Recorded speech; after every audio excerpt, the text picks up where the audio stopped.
नमः पार्वती पते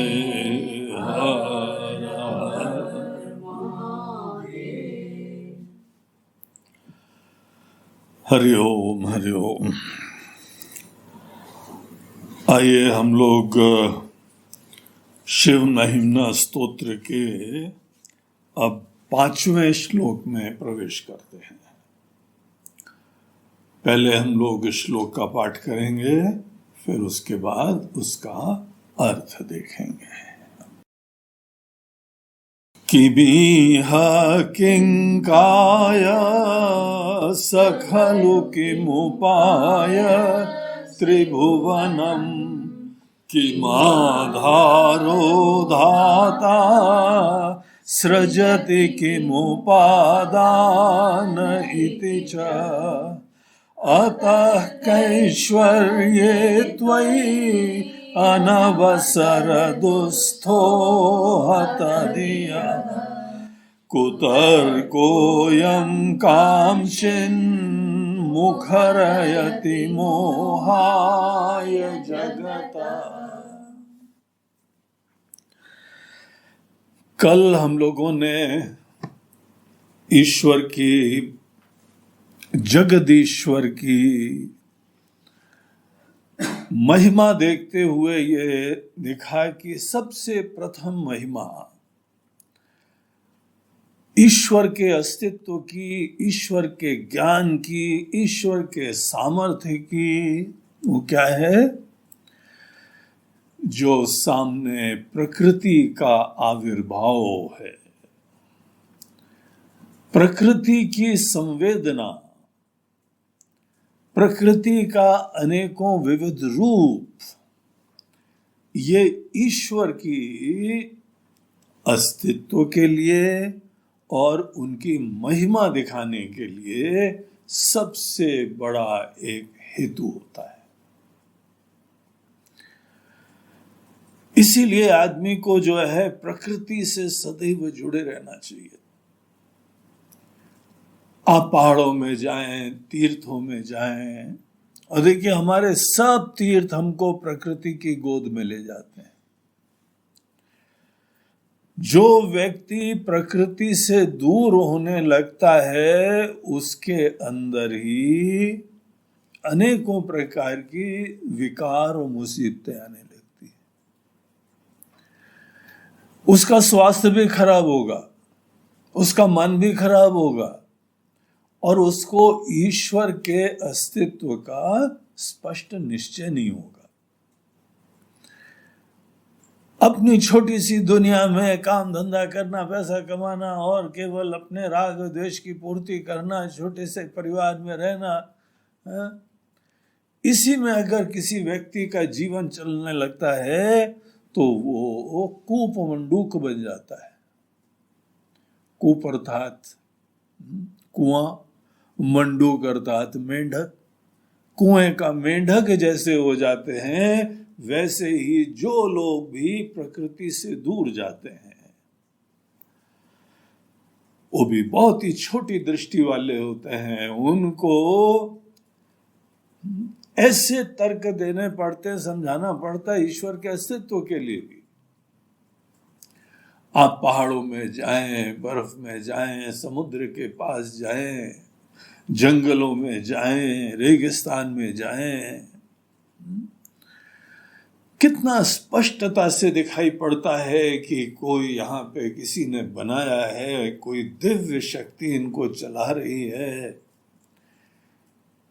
इनके बीच में जाने से हम लोगों का स्वास्थ्य अच्छा हो जाएगा। हमारे ऋषि मुनि जंगल में रहा करते थे। राम जी जो है वो वर्षों तक जंगल में रहे, पढ़ाई करने के समय भी जंगल में रहे। जिस समय अपने गुरुदेव वशिष्ठ जी के आश्रम में गए, वो भी एक वन प्रदेश में विराजमान था। उसके बाद ऐसी कोई घटनाक्रम हुआ कि उनको फिर से जंगल में जाके वर्षों तक रहना पड़ा। और इस बार तो उनको ये बताया गया कि तुमको तो जो है किसी गांव में तो प्रवेश तक नहीं करना है। जंगल इनके लिए घर बन गया, वन जो है वो घर बन गया। सब खाना पानी, फल फूल, जो कुछ भी हमको चाहिए सब प्रकृति से मिलता है। ये बड़े बड़े गांव, बड़े बड़े शहर और बड़े बड़े मेट्रो, इन सब ने हमको जो है अपनी जड़ों से, प्रकृति से दूर कर दिया। हम तो सबको प्रेरणा देंगे कि आपको जब भी मौका मिले, परिवार के साथ, बच्चों के साथ, सब लोग जो है वह जंगल में, प्रकृति के मध्य में अवश्य जाया करो। हम सब लोग वहीं के मूल निवासी हैं। हमारे दादा परदादा तो सब गांव में रहा करते थे।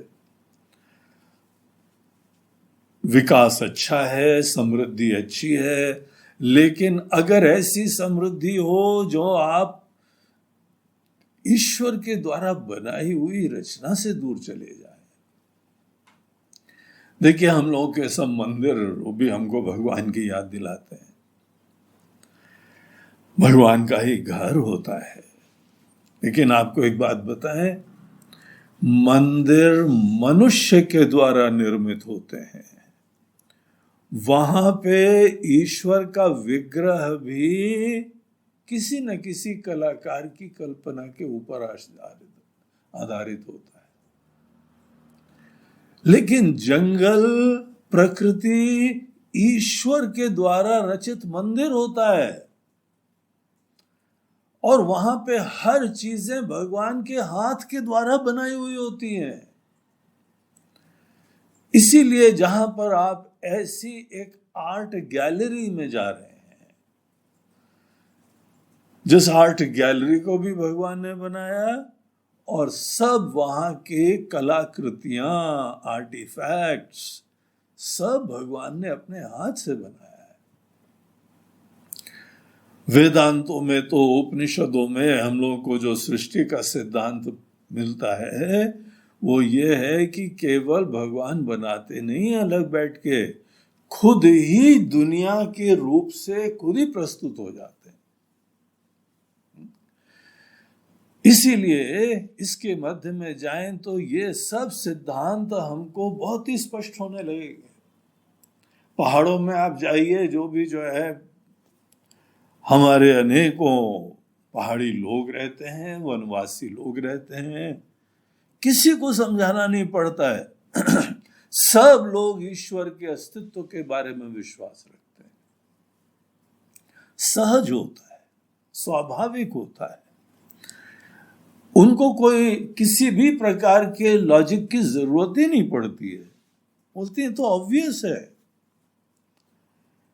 ये ऐसी विशाल पर्वत, ये फूल, ये औषधियां, ये हम लोगों ने थोड़ी बनाई है। हम तो अपना घर बना ले, थोड़े से छर के ऊपर छाया भी आ जाए, छत आ जाए, उसी में बहुत बड़ा अचीवमेंट समझने लगते हैं, और उसी में अनेकों लोगों का पूरा जीवन निकल जाता है। ये पूरी दुनिया किसने बनाई है, इसके लिए कोई प्रमाण की जरूरत नहीं।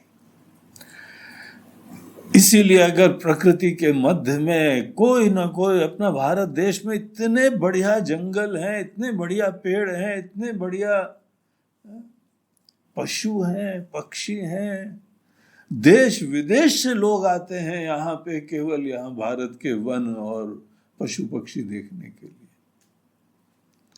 हम लोग देखो कितना दूर हो गए हैं सब चीजों से,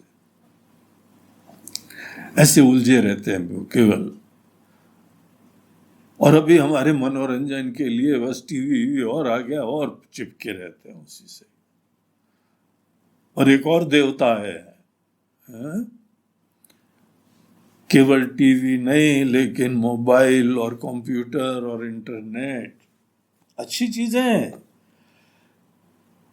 क्रांतिकारी हैं, लेकिन इतनी ज्यादा अच्छी है कि इनको छोड़ ही नहीं पाते। एक घर की फोटो देख रहे थे कि 6 लोग बैठे हुए थे, सब लोग अपना अपना मोबाइल ले बैठे। किसी से बात नहीं करना, किसी से हालचाल नहीं पूछना, किसी के लिए टाइम ही नहीं है।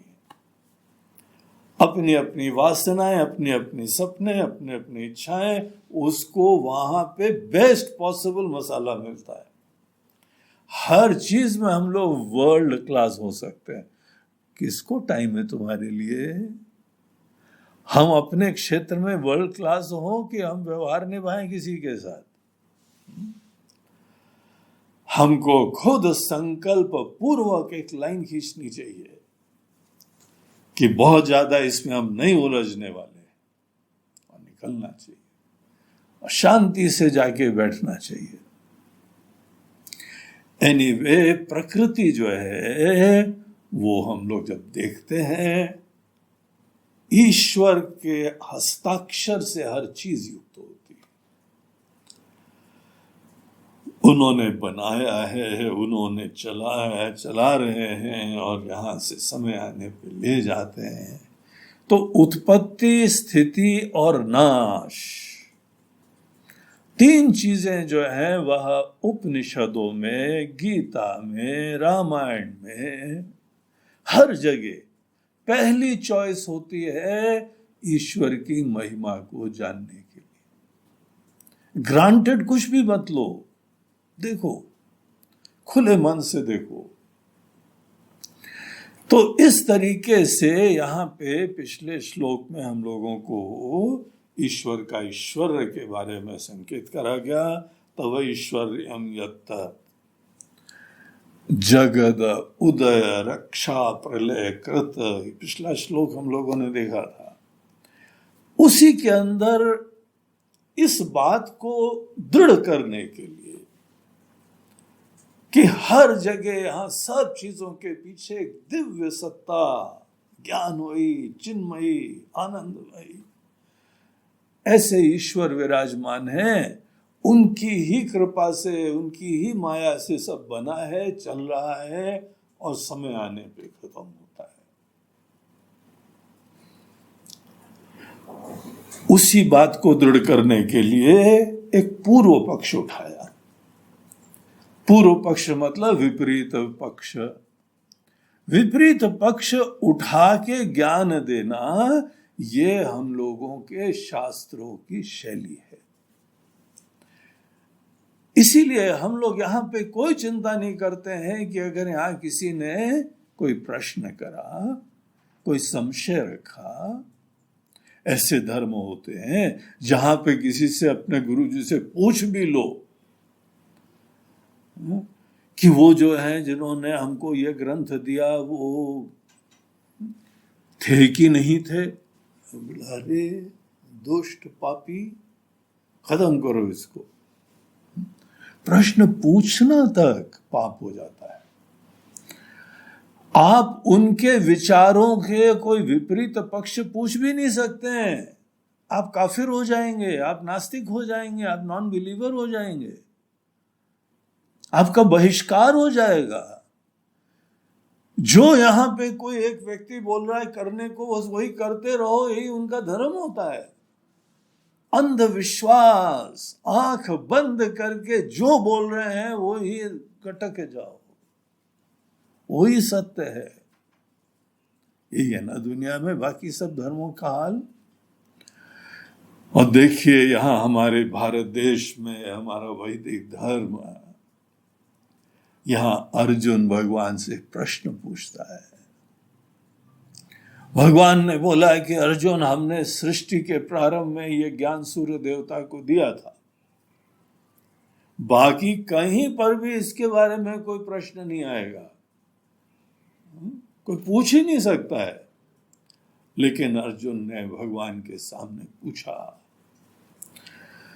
और जब पूछा तो भगवान ने भी बड़ी खुशी से, जब कोई प्रश्न करता है ठीक जिज्ञासा के भावना से और अच्छी तरीके से रहस्य को समझने के लिए,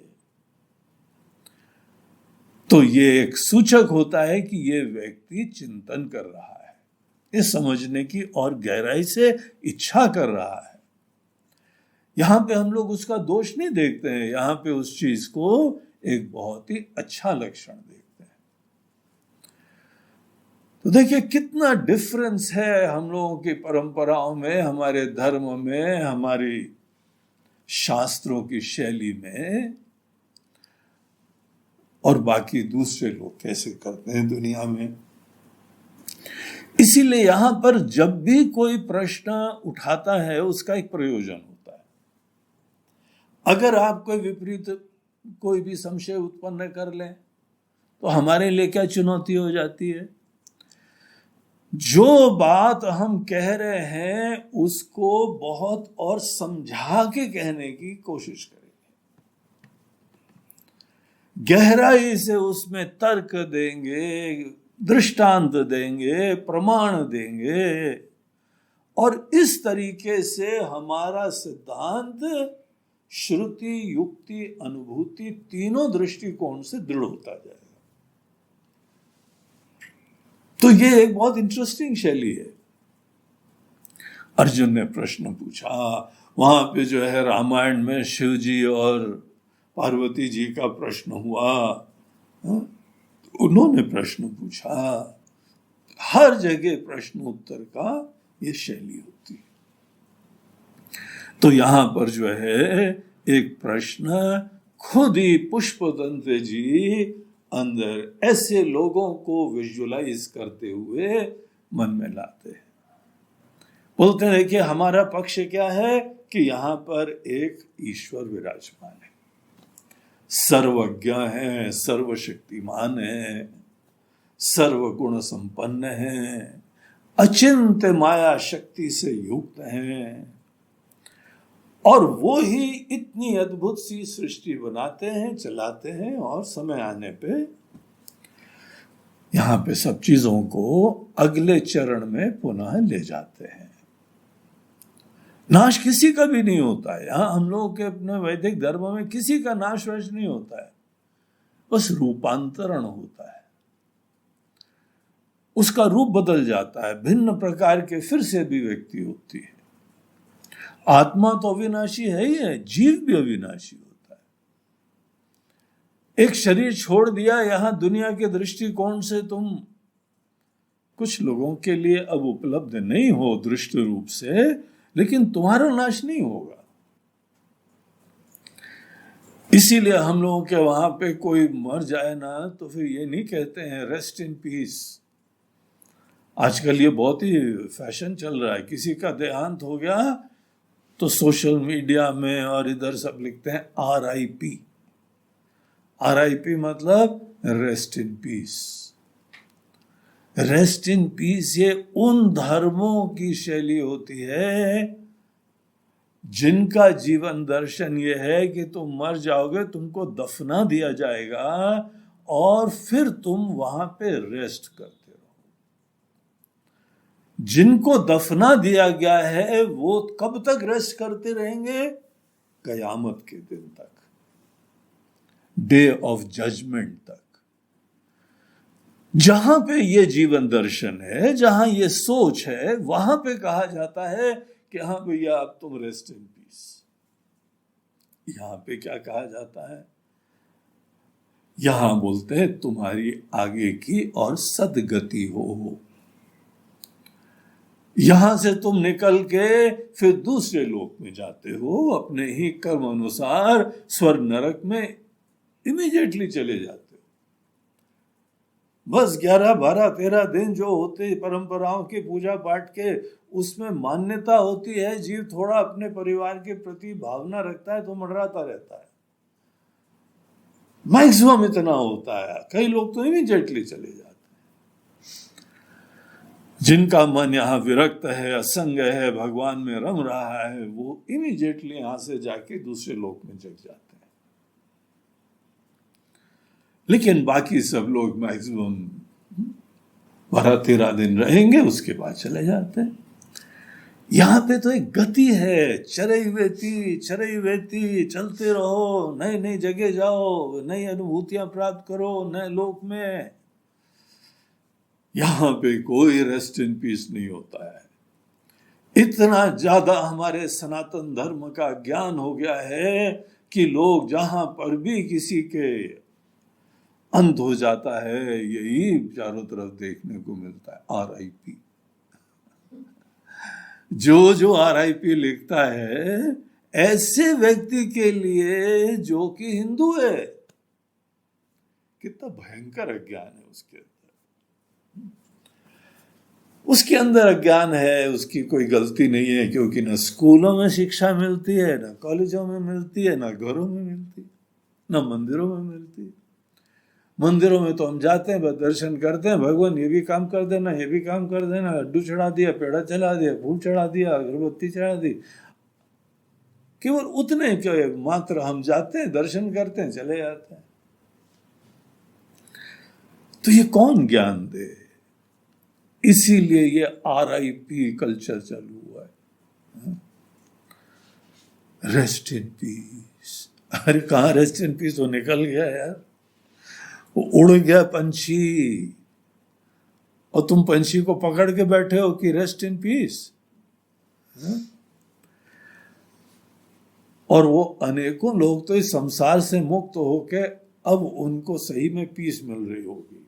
यहाँ पे इतनी अशांति कर ली हमने, इतना अधर्म फैला दिया। एनीवे, ये जो अनेकानेक लोग हैं, वो कोई मोटे तौर से दो तरह के यहां लोग समझ लीजिए। एक वो लोग हैं जो सनातन धर्म वाले हैं, वैदिक धर्म वाले हैं, वैदिक जीवन दर्शन को मानने वाले लोगों की पहचान क्या है? ईश्वरवादी है, ईश्वर को स्वीकार करते हैं। और दूसरे लोग हैं जो ईश्वर को स्वीकार नहीं करते। देखिए, बहुत बड़ा डिफरेंस आ जाता है।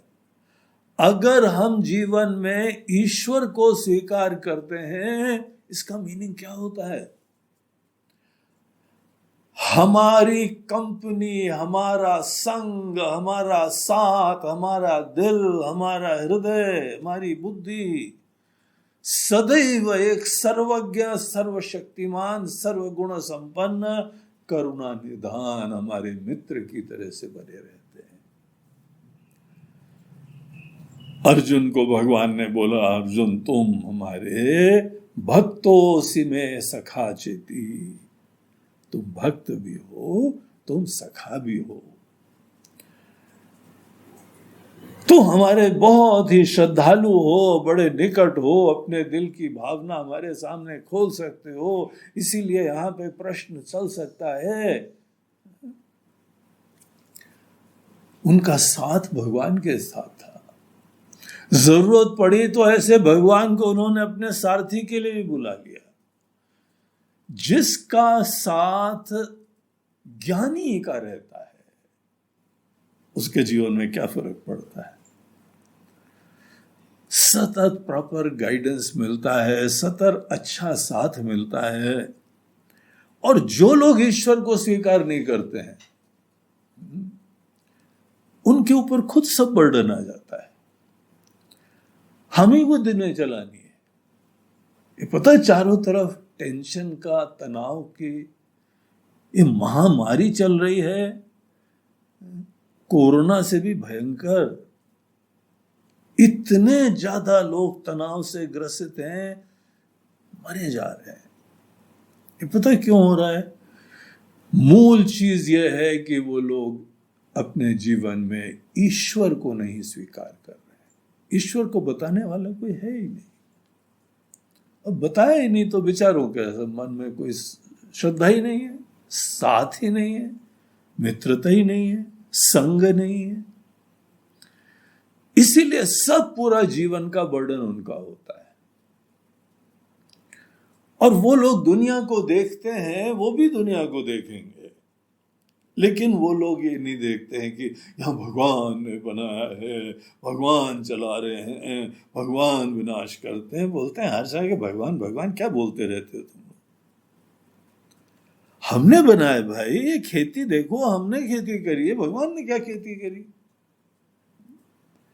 अगर हमारा घर इतने अच्छी तरीके से चल रहा है तो हम मेहनत करते हैं तो घर चल रहा है।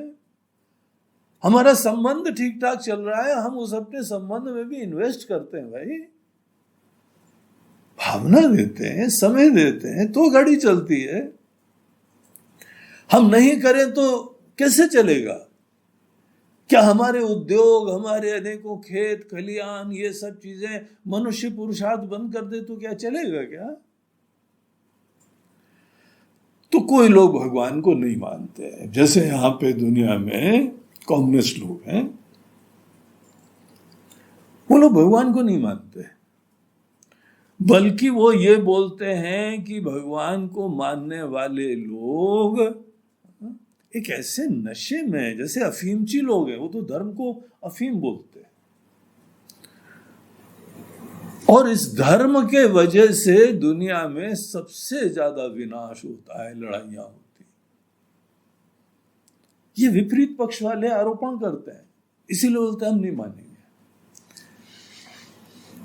देखो, वर्ल्ड वॉर 1 हुआ धर्म के वजह से, वर्ल्ड वॉर 2 हुआ धर्म के वजह से।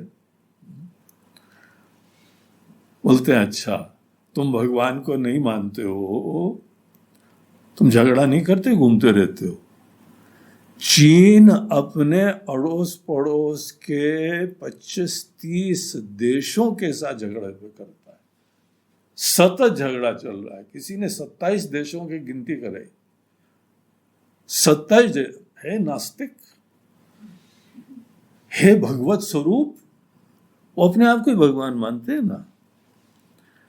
हमको कोई भगवान नहीं, हम ही भगवान है, हम जो चाहे कर लेंगे। और ये अभी केवल बात नहीं है, ये आधुनिक राक्षस नहीं है, हमारे वहां हिरण्यकश्यपु वगैरह देखो, वही बोलते थे हम ही भगवान है। जितने भगवान विष्णु के मंदिर हैं सब में उनकी मूर्ति हटाओ, हम ही तुम्हारे राजा हैं, हम ही तुम्हारे देश की, समाज की, अर्थव्यवस्था की, सुरक्षा की हम ही तो देखभाल कर रहे हैं, हम ही राजा हैं।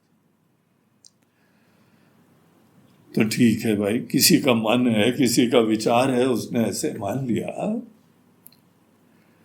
तो वो लोग जो हैं, जब उनको ये बताओ कि एक दिव्य ईश्वरीय शक्ति है, सत्ता है, वो दुनिया की उत्पत्ति स्थिति नाश करती है, तो ऐसे लोग इस चीज का खंडन करते हैं, इसका निषेध करते हैं, बोलते हैं कोई नहीं है, तुम हमारी बात मान लो। हमने नहीं भाई, हम सत्संग सुन के आ रहे हैं। बोलते नहीं, वो सत्संग नहीं, वो दुस्संग था, तुम हमारा संग करो, यही तुमको सत्संग होगा। तो बोलते हैं हे गुरु जी महाराज, हे नास्तिक गुरु, हे खुद ही अपने आप को ईश्वर मानने वाले हिरण्यकश्यपु के अवतार, क्या बोलते हैं आप? ये दुनिया कैसे बनी है? बोलते बनी कैसी है, ऐसे ही ये दुनिया इस तरह टिकी हुई है। उसके बाद धीमे धीमे मनुष्य आया, उसने अपना थोड़ा बहुत जो है यहाँ परिवर्तन करा, कहीं पे कोई शहर बना लिए, गांव बना लिए, बांध बना लिए, कहीं नहरें बना ली, कहीं बाग बगीचे बना लिए। ये सब मनुष्य नहीं, दुनिया बनी हुई थी ऐसी। और ईश्वर को क्यों नहीं मानते? बोलते ईश्वर को नहीं मानते हैं, इसके पीछे कारण यह है कि अगर आप किसी एक बहुत बड़े को मानने लगे तो उसके सामने छोटा होके जीना पड़ता है। फिर अपने स्वच्छंदता, अपनी मनमर्जी और अपना ये सब वो नहीं चल पाता है। हमको ये सब बर्डन लगता है बहुत ज्यादा। हमको धर्म और ईश्वर के बारे में मत बताओ, इसमें हमारी स्वतंत्रता के ऊपर अंकुश लगता है। हम स्वच्छंद होके, स्वतंत्र होके अपने हिसाब से जीना चाहते हैं।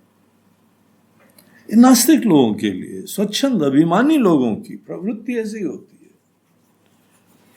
एक चीज ये होती है, क्योंकि वो भगवान को मानते नहीं है, इसीलिए जिम्मेदारी सब अपने ऊपर लेके मेहनत बहुत करते हैं ये लोग। करने तो उन्हीं को ही है ना। उनके लिए कौन यहां पालनहार है, कौन यहां बेड़ा पार करने वाला है? कोई नहीं है, वही है सब कुछ। तो कुछ लोग ईश्वर को जीवन में नहीं मानते हैं, खुद अपने अंदर यही जिम्मेदारी और बर्डन रखते हैं और उसी के हिसाब से जो है अपना जीवन चलाते रहते हैं और इतने संतुष्ट हैं अपनी स्वच्छंदता और अभिमान में कि वो दूसरों को भी बताते रहते हैं। अब इस भूमिका के बाद जरा इस श्लोक के ऊपर दृष्टि डालिए। क्या बोलते हैं? बोलते हैं देखो भाई, हम तुम्हारे हिसाब से विचार तर्क की भाषा में बात करते हैं। तुम बोलते हो भगवान ने बनाया, बोले चलो मान लिया भगवान ने बनाया, कोई है बनाने वाला। वो बनाने वाला कैसा होगा? बोलते हैं हमारे और तुम्हारे जैसे ही होगा। कोई बहुत ज्यादा उसको हाई फाई मत समझो, हाँ थोड़ा इंटेलिजेंट हमसे है ज्यादा, इतना हम मान लेते हैं। जैसे हाँ वैज्ञानिक हैं, कोई बड़े कलाकार हैं, कोई बहुत बड़े जो है सेवा करने वाले हैं, हमारे अपेक्षा कुछ लोग यहाँ महान अवश्य हैं। तो ईश्वर एक ऐसी दिव्य एक व्यक्ति मात्र है, शरीरधारी होगा और बाकी हमारे और तुम्हारे जैसे धर्म है ना शरीर के, वही उसके होंगे। बोलते हैं क्यों? बोलते हैं क्योंकि किसी चीज के भी सृजन के लिए, किसी चीज की सृष्टि के लिए जब तुमको कुछ बनाना है तो सोचो जरा कैसे बनता है। सबसे पहले हमारे अंदर इच्छा आती है, संकल्प आता है।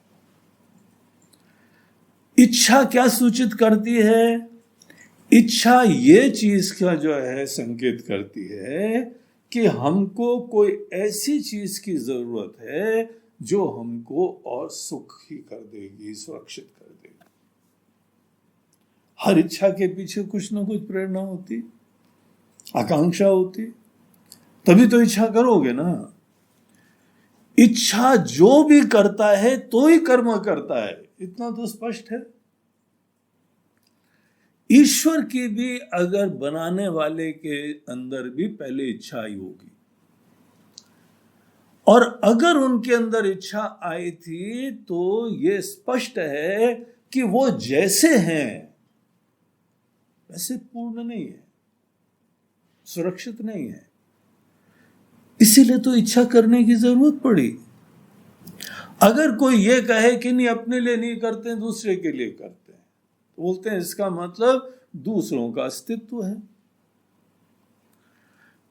तुम जो है वह इतने परिपूर्ण नहीं हो, सर्वव्यापी नहीं हो, तुम संकुचित हो, खंडित हो, तुमसे अलग किसी का अस्तित्व है, तभी तो तुम दूसरे के लिए करोगे। क्या दिखाता है ये? तुम संकुचित हो, सीमित हो, दूसरों का अस्तित्व है, या तो तुम खुद अपने अंदर कोई और आनंद की प्राप्ति की इच्छा रखते हो और पूर्णता की प्राप्ति और सुरक्षा की प्राप्ति, या किसी और के लिए भी सोचो। और अगर कोई अन्य है, उसको कुछ कमी वगैरह है या सुरक्षा है, तो भगवान को बेचैनी क्यों होती है? बेचैनी हो रही है तभी तो दूसरे के लिए इच्छा करेंगे। ये कितना क्या दिखाता है? बगैर इच्छा के भगवान सृष्टि नहीं करेंगे, इतना तो स्पष्ट है। और अगर इच्छा करेंगे तो उससे हमको क्या दिखाई पड़ रहा है? यही तुम्हारे भगवान है। अपने आप में छोटे हैं, थोड़े अपूर्ण भी हैं, असुरक्षित भी हैं। भैया हम भी ऐसे ही हैं। यहां जो भी शरीरधारी होता है ऐसे ही होता है। कोई थोड़े बड़े हैं, कोई छोटे हैं, मगर सभी बेसिकली ऐसे ही हैं। जो जिसको तुम यहां पे ईश्वर की तरीके से मान रहे हो, वो ईश्वर भी इसी तरीके का है। किम इह बोलते हैं इच्छा को। किम इह किम कायः, ईश्वर के पास भी कोई ना कोई शरीर होना चाहिए। जैसे हमारी पहचान है हमारा शरीर है, और इस शरीर के द्वारा ही हम कुछ काम करते हैं। अगर ईश्वर ने दुनिया बनाई है तो ईश्वर के पास भी एक शरीर होना चाहिए। बगैर शरीर के बनाएंगे कैसे वो? और अगर हमने मान लिया कि उनके पास शरीर है, तो आप ही लोग क्या बोलते हैं कि शरीर षड विकारवान है। जन्म होता है, वृद्धि होती है, क्षय होता है, बुढ़ापा होता है, विनाश होता है। ये सब षड विकारों से कोई भी शरीरधारी युक्त रहेगा। एक दिन ईश्वर का भी जन्म हुआ था।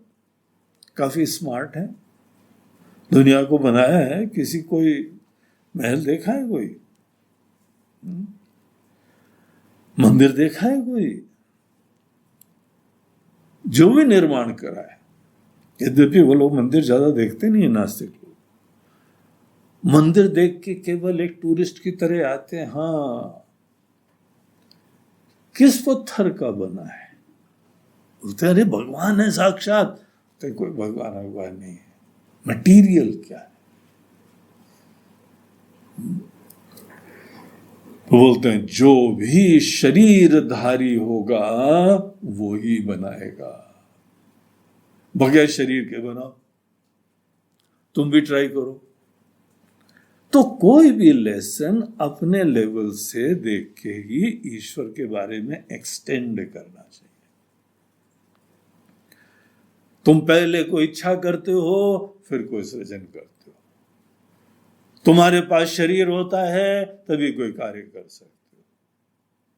ये लॉजिक कहती है कि ईश्वर भी इच्छा से युक्त होंगे। ईश्वर भी एक शरीर से युक्त होंगे। कैसा शरीर उनका? किमिह किम कायः। बस इतना ही समझना है कि कुछ इच्छा है, कुछ शरीर है।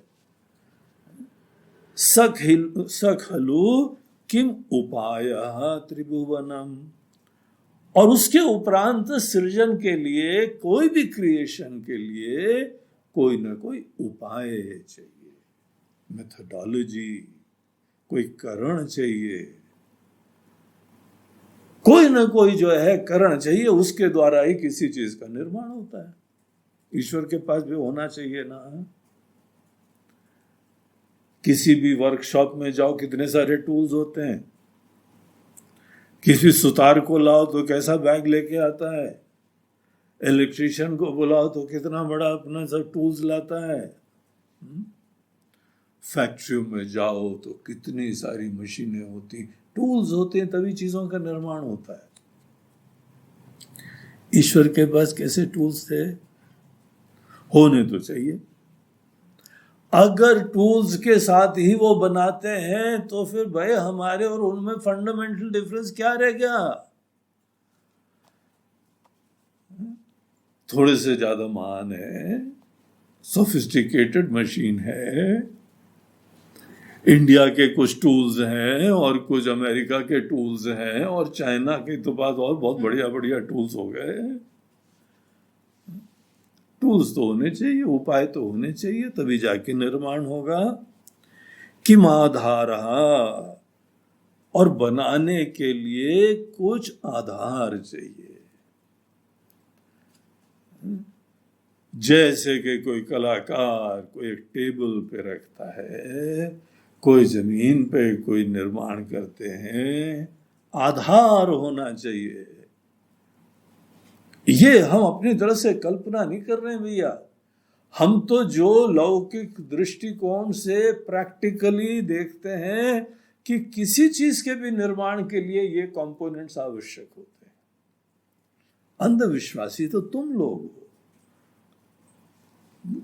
और बोलते हो नहीं, इच्छा भी नहीं है, शरीर भी नहीं है, भगवान के पास आधार भी नहीं है, किसी उपाय की भी जरूरत नहीं है, और फुट से सामने प्रकट कर दिया। अंधविश्वासी कौन है भाई? हम है कि तुम हो? ये नास्तिक लोगों का तर्क चल रहा है, कन्वर्ट मत हो जाना। इन लोगों के तर्क जो है उसको सुनने में बड़ा अच्छा लगता है, लेकिन ये भयंकर दोष वाला है। अगर ऐसे तर्क आप मानने लगो तो परिणाम पता क्या होगा? सब दुनिया भर का जीवन का टेंशन आपके ऊपर आएगा। उसके उपरांत डॉक्टर ने बोल दिया हार्ट बीट कम होगी, तो हार्ट बीट बढ़ाने का टेंशन हो जाएगा। और ये मशीन लगाओ, वो मशीन लगाओ, तो हार्ट बीट क्या कर रहे हो? हार्ट बीट बढ़ा रहे हैं, डिस्टर्ब मत करो, please do not disturb. Heart beat बढ़ा रहे हैं, सब बोझ आएगा तुम्हारे ऊपर, कोई नहीं है तुम्हारे जीवन में पालनहार। उनका जो है बात मानने का परिणाम होगा। तुम तो 2 पल भी शांति से बैठ नहीं सकते हो, और तुम्हारा पूरा जीवन दुनिया भर के कर्तृत्व भोक्तृत्व से और बोझे से युक्त हो जाएगा। तो किमाधारो धाता सृजति किमुपादान इति च। और अंतिम चीज यहां पूछते हैं, एक और चीज चाहिए, मसाला, उपादान। जैसे कुम्हार होता है, ये सब चीजें कुम्हार में अप्लाई करके देखो। ये लौकिक सृष्टा है। कुम्हार के अंदर इच्छा हुई कि चलो हम जो है वह अपनी आजीविका चलाने के लिए लोगों को घड़े, मटके, कुल्हड़ आदि आदि ये उपलब्ध करा देंगे और उनकी हम सेवा करेंगे, इसलिए हमारा भी काम चल जाएगा। इच्छा हुई थी। किम कायः, अपना उसका शरीर है, अट्टा कट्टा है, उसको अच्छी तरह से चक्कर घुमाना है, मट्टी सानना है, मट्टी खोद के लाना है, तो सब शरीर से अपना काम करेगा। किम उपायः, उसका चक्र है, उसका दंड है, और उससे घुमाएगा। और आधुनिकता हो गई तो मशीन से चला लेगा, और इस तरीके से मशीन से मट्टी गूंद भी लेगा। तो ऐसी जो है वह उपाय है, आधार है, जमीन है यहां, तभी तो रखेगा, स्थिर जमीन है। और अनेकों प्रकार के जो उपादान होते हैं, उपादान मट्टी चाहिए उसको, जिस प्रकार का बनाना है उस प्रकार की मट्टी चाहिए। जब ये सब होगा तभी तो वो जो है कोई निर्माण करेगा। जैसे कुम्हार ये सब चीजों से युक्त होता है, उसके बाद अवश्य तारीफ है, कितना बढ़िया मटका बनाया है, सुराही बनाई है, कुल्हड़ बनाया, और अनेकों मट्टी के इक्विपमेंट्स, कहीं पे फ्लावर वास बनाया है, कहीं पे पूरी थाली बनाई है,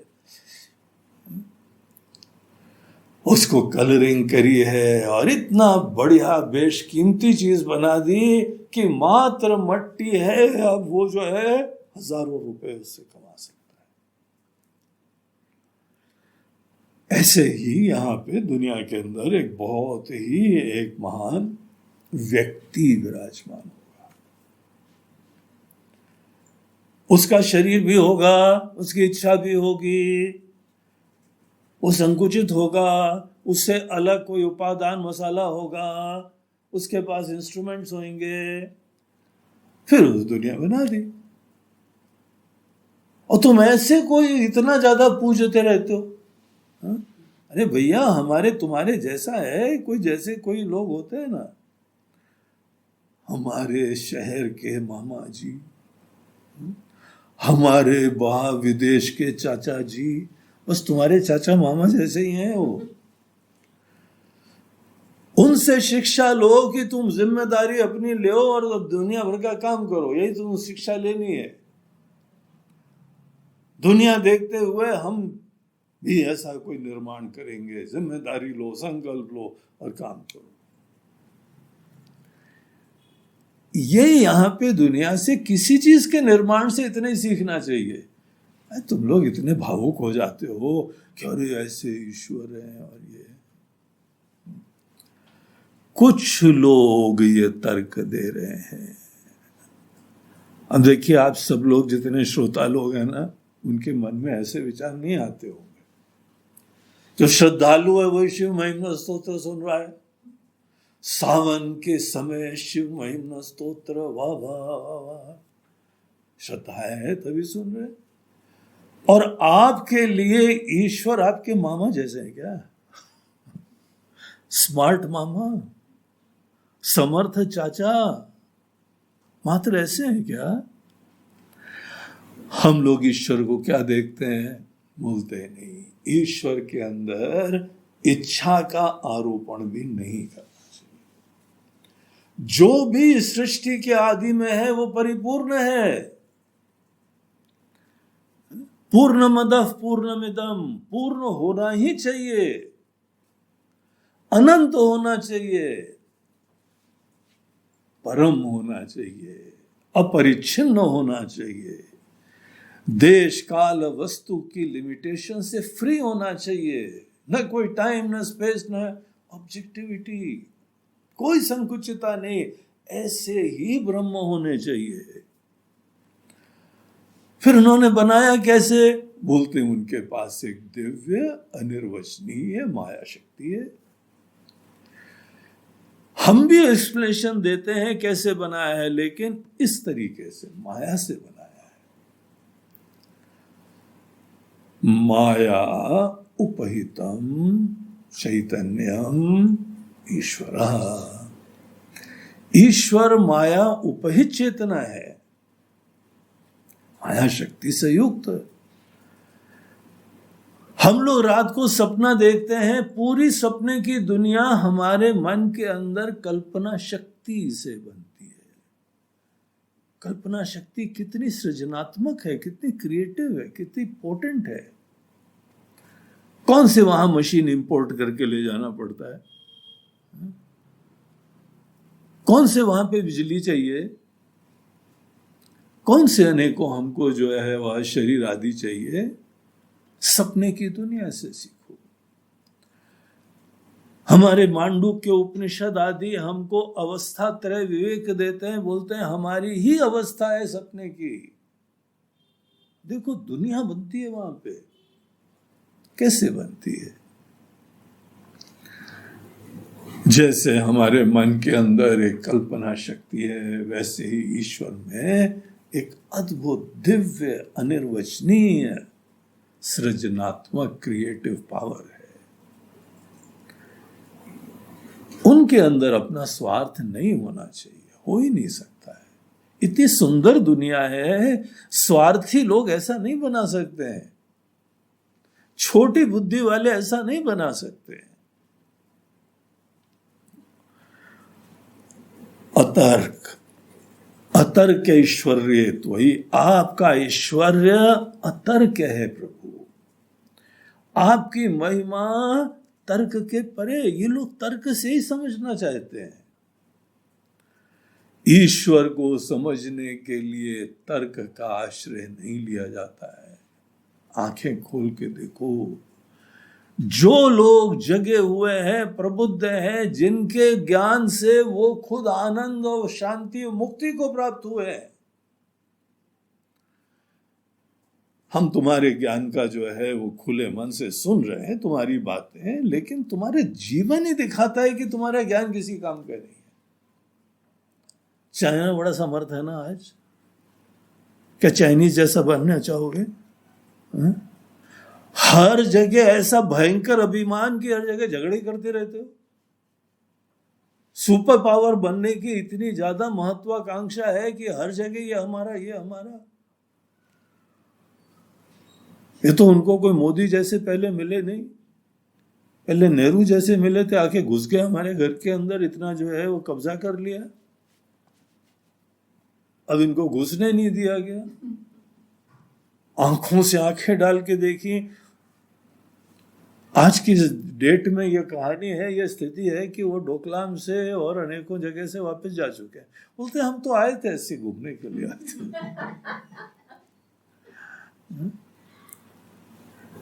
विकारी है, अभिमानी है, महत्वाकांक्षी है, सभी कुछ टेंशन हमारे ऊपर है। जो व्यक्ति ईश्वर को नहीं माने उसके मूल्य आसुरी हो जाते हैं, व्यक्तित्व अभिमानी हो जाता है, सुपर पावर बनने की महत्वाकांक्षा हो जाती है। सब पुराणों में राक्षसों की कहानी देखो, यही हाल है सबका। इसीलिए हमारे भारत देश में लोगों को आश्चर्य नहीं होता, हम तो इन लोगों की कहानियां पढ़ते ही आए। बस ज्यादा ज्यादा एक नया नाम दे देते हैं, हाँ ये हिरण्यकश्यपु का अवतार है, ये फलाना ये रावण का अवतार है। सब कहानियां यहां अच्छी तरह से बताई हुई हैं। और जो ईश्वर है, आनंद के धाम, पूर्णता के धाम, और ऐसी दिव्य शक्ति से युक्त हैं, हमको इसी में ही तर्क भी दिखाई पड़ता है। ये वेदोक्त जो सिद्धांत हैं उसी में हमको तर्क दिखाई पड़ता है, औचित्य दिखाई पड़ता है। नास्तिक व्यक्ति को नहीं दिखाई पड़ता है। तो बोलते हैं अनवसर दुस्था, इसको जिसका कोई मौका प्रॉपर ज्ञान नहीं है ना, इसीलिए गलत स्थिति होती है जिसकी, दुस्था। तो जो दोष है, जो दुष्टता है, उसी में स्थित होते हैं ये लोग। हत अधिया, धिक्कार है इनकी बुद्धि को, इनकी अकल को धिक्कार है। अगर घूम फिर के तुम इतना ही तर्क दो जिससे दिव्य ईश्वर को तुम समझ ना पाओ, और खुद ही जीवन में छोटेपने से, अभिमान से, विकारों से युक्त होके, सदैव टेंशन से युक्त होके जीते रहो, मुक्ति की संभावना तुम्हारे अंदर कभी भी नहीं हो। तुम्हारे जीवन में खुशियां केवल बाहरी अनेकों प्रकार के साम्राज्य की स्थापना करते हुए उसके ऊपर आश्रित होके जियो। ये तो हत दिया, धिक्कार है इनकी बुद्धि को। कुतर्को यम, ये अयम कुतर्क, ये कुतर्क है। तर्क प्रतीत होता है लेकिन ये सब कुतर्क है, क्योंकि अगर हम इसको मानते हैं तो हमारा जीवन कैसा होगा ये समझ लो। हमारे ज्ञान का सबसे बड़ा प्रमाण हमारा जीवन खुद होता है। एक यहां व्यक्ति आए, सदैव इतना तनाव, इतना टेंशन, और अपने आप को बड़ा ज्ञानी समझते। बोलते भैया होगा तुम्हारे अंदर ज्ञान, हम कौन है मना करने वाले, लेकिन सबसे बड़े ज्ञान के बेनिफिशियरी तो तुमको होना चाहिए ना। तुम तो सुखी रहो, तुम चिड़चिड़े रहते हो, पलायन करते रहते हो, प्रतिक्रिया करते रहते हो, घुटन रहती है तुम्हारे अंदर, असंतुष्ट रहते हो, सहनशीलता नहीं होती दूसरों के बारे में, और तुम बोलो ज्ञानी है। गीता के भी प्रारंभ में भगवान अर्जुन को बोलते हैं कि अर्जुन अशोच्या नन्व शोचस्तम प्रज्ञावादाम भाषसे गतासून अगतासूंश्च नानुशोचन्ति पंडिता। अगर तुम्हारे पास कोई सही में अच्छा ज्ञान है, अच्छे ज्ञान का प्रमाण क्या है? तुम शोकाकुल मत हो, तुम दुखी मत हो। हमारे जीवन दर्शन का प्रयोजन होता है कि हमारे अंदर कोई कमी ना आए, कोई विकार ना आए, संतुष्टि हो। सबसे बड़े बेनिफिशियरी अपने ज्ञान के हमको खुद होना चाहिए। तो ये लोग तो जो है वह हत दिया कुतर्को यम कांक्षित मुखरयति मोहाय जगता, स्वयं कंफ्यूज्ड अन्यानपि कंफ्यूजयति। हमारे एक स्वामी जी थे, वो ये बात बोलते थे, बोलते हैं ऐसे लोग होते हैं, स्वयं कंफ्यूज्ड अन्यानपि कंफ्यूजयति, खुद भी मोहित हैं और मोहाय जगतः मुखरयति। अरे भैया मांगीलाल, अभी नाम मांगीलाल नहीं बोलना चाहिए, अब तो नाम चेंज करना चाहिए, मिस्टर चिंगपोंग। हे कम्युनिस्ट, काहे दुखी रहते हो? इतना कमा लिया, इतना जो है वह फॉरेन एक्सचेंज जमा कर लिया, इतना जो है देशों को भी लूट लिया, चीन ने तिब्बत को भी लूट लिया, वहां के सब शांति प्रिय लोग भागे भागे फिर रहे हैं, अब खुश तो रहो।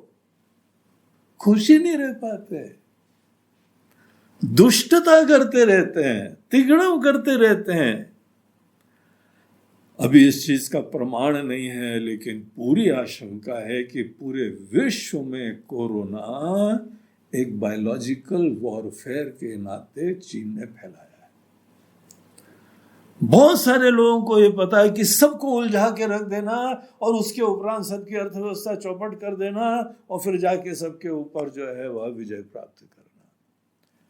इसके पीछे उनकी महत्वाकांक्षा, ऐसे भयंकर राक्षस बन गए हैं और तुम हमको बता रहे हो तुम्हारे जैसे बने,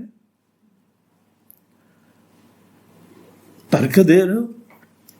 उपेक्षणीय है ये लोग, कैसे भी ये तर्क देने को लोग तर्क देते हैं, लेकिन वो कुतर्क होता है। आपको पता है कोर्ट में जब भी कोई केस होता है, दोनों पक्ष के वकील होते हैं और दोनों पक्ष के वकील दलीलें देते हैं। जस्ट बिकॉज कोई दलीलें दे रहा है इसका मतलब ये थोड़ी वो सत्य हो गया। निष्पक्ष जज चाहिए जो दोनों को देख के स्थापित करे, और जो सत्य होता है वही सत्यमेव जयते, उसी की विजय होती है। तो ये सब लोग जो कुतर्क देने वाले हैं, ईश्वर का खंडन करने वाले हैं, तो इस श्लोक के अंदर नास्तिक लोगों के तर्क का थोड़ा सैंपल दिया गया है, और इसलिए दिया गया है कि हम अपने वैदिक सिद्धांतों की सुंदरता को और अच्छी तरह समझें। एक बार आप ऐसे नास्तिक लोगों के विचारों को समझ जाएंगे ना, जीवन भर उनके विचारों से प्रभावित नहीं होंगे। लेकिन सुनोगे ही नहीं तो कई कल आके आपको ऐसे लोग बोलेंगे तो आप वहां कन्वर्ट होने की चांसेस रहते हैं। इसीलिए खुद अपनी तरफ से विचार करो, इनका विचार है क्या, इनका प्रस्ताव है क्या,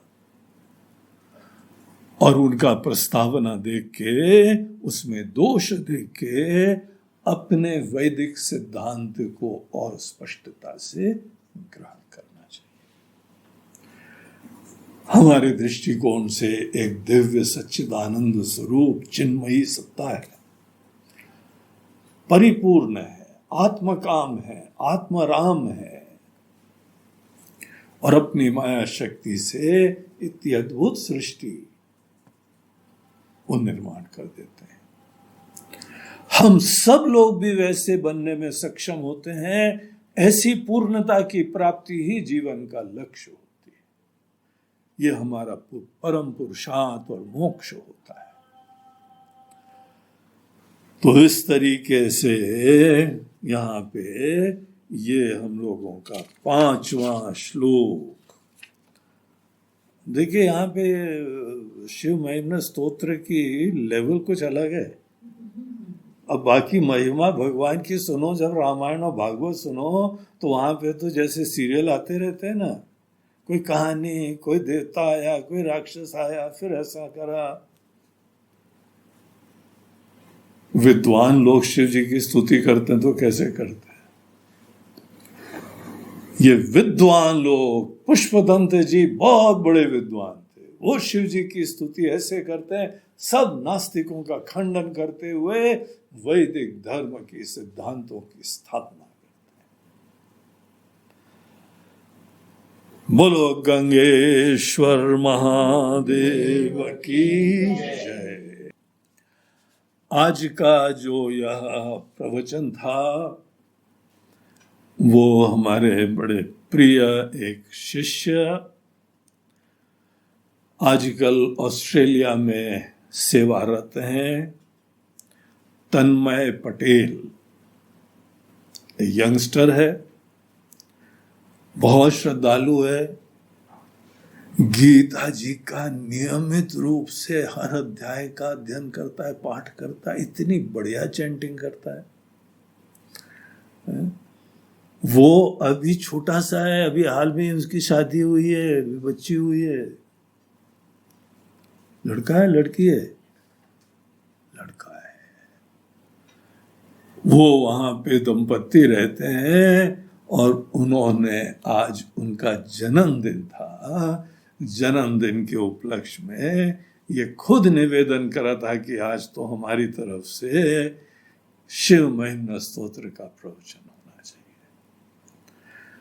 हम उनकी श्रद्धा, भक्ति और ऐसी सत्प्रेरणा को बहुत बहुत उसका अभिनंदन करते हैं, साधुवाद करते हैं और उनके एक सुखी, सफल, समृद्ध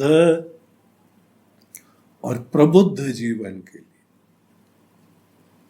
श्रद्धालु की खुशी उसी में होती है, प्रबुद्ध जीवन, उसके लिए हमारी भगवान शिव से प्रार्थना है कि ऐसी कृपा उनके ऊपर बनाए रखे। नमः पार्वती पते।